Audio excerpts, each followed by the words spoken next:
They told me my job in the ministry is not a good job. I need another one. I said, well, what are you? She said, I'm a prayer intercessor. Why do you want another one? You're over the women's. You're there all the time in the women's ministry. Why do you want another one? Because it's not important. I said, well, can you see your heart? No. How do you know it's there? I'm alive. Well, I said, what makes you alive? Because of my heart. I said, what's a heart do? It pumps the blood. Yes, sir. Yes, sir. What happens if it quits? I die. I said, that's the same thing you are in this ministry right now.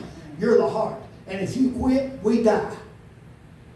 There's a devil out there that wants to tear us everyone down, and we've got to have intercessors. When we go overseas, we got to have backed up in season. I just saw an angel.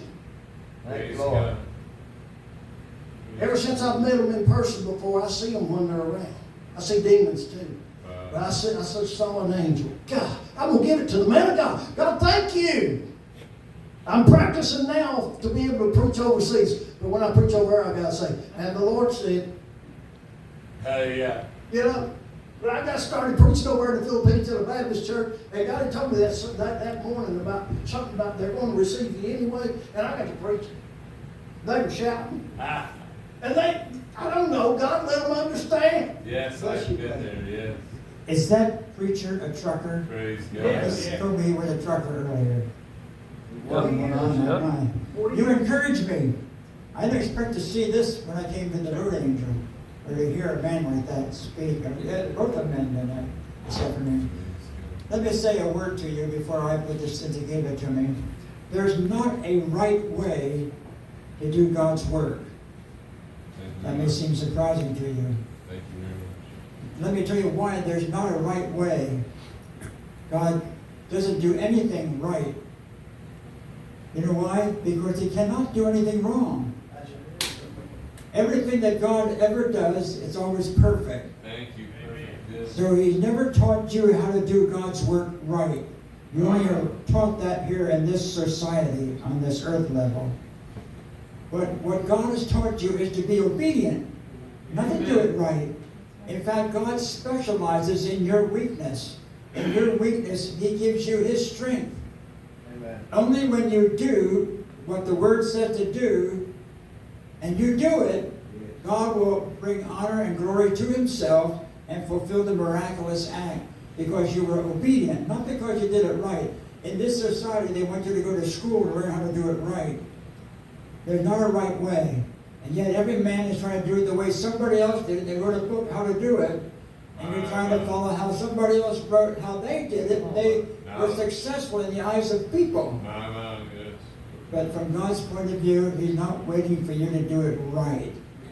Just in your own way you are now, just start doing it. You can only get better at it. You cannot get any worse if you do it. Thank you very much. You hear that? Yes, sir. You're as bad now as you'll ever be the rest of your life if you have a desire to improve. If you have a desire to improve and you start doing it, God will be honored and you're going to be changed and you're going to be finding yourself doing things you've never done before. So the answer, the question is, are you doing it? That's where it's in discipleship. You can lesson this afternoon. Thank you, Jerry. I appreciate that. I don't know why you lift me up so highly. I appreciate you love me.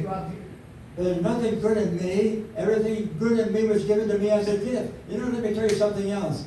None of you have to ever be nice to me. But I'm always required to be nice to you, though. That's correct. You don't have to be nice to me. But I'll tell you something. If you are nice to me, God will bless you for it. But I'm required to be nice to everyone I ever meet. I know that.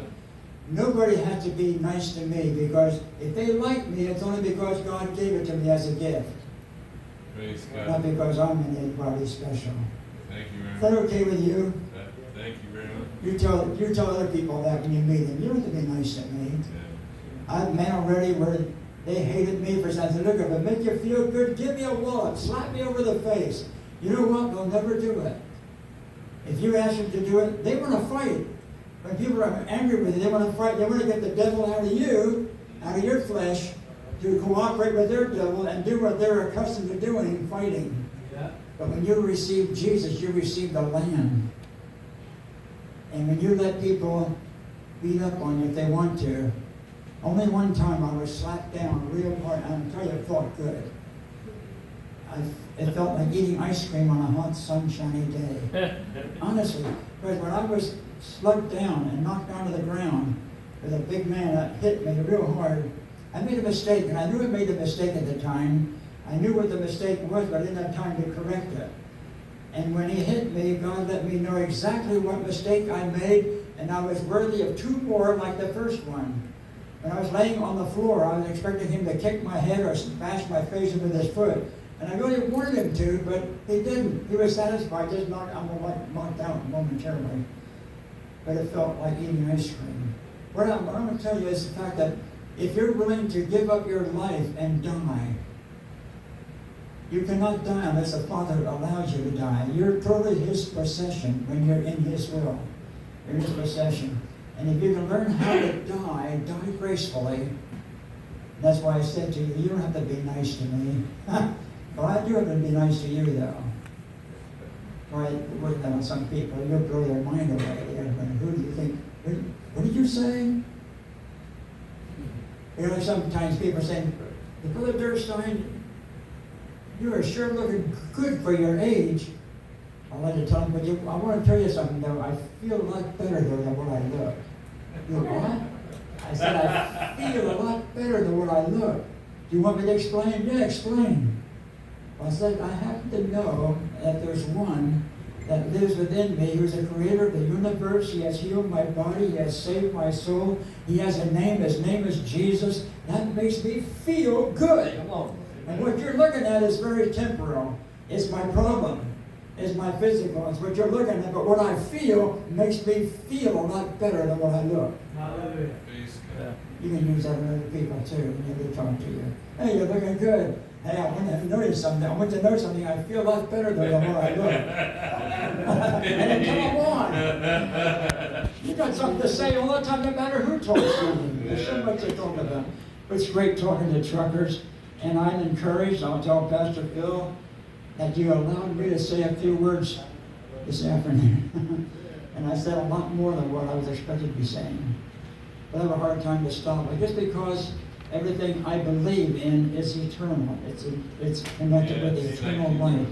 And you are connected to eternal life. You are in God's kingdom now. You don't have to wait to die first and go to some other place. Thank you very much. Chuck that idea. That's not right. God's going to have a people that know who they are, why they are who they are, and what they're doing. Glory. Okay? Mark, thank you. You're going to take an offering this afternoon? I've been out of check. I want to give an offering. All right. If you want to give an offering, we're going to do an offering. You what? I said, if you want to give an offering, we're going to do an offering. I'm going to give an offering. Somebody got Hallelujah. All right. I already made it up before. Got the hat, Jim? All right. All right.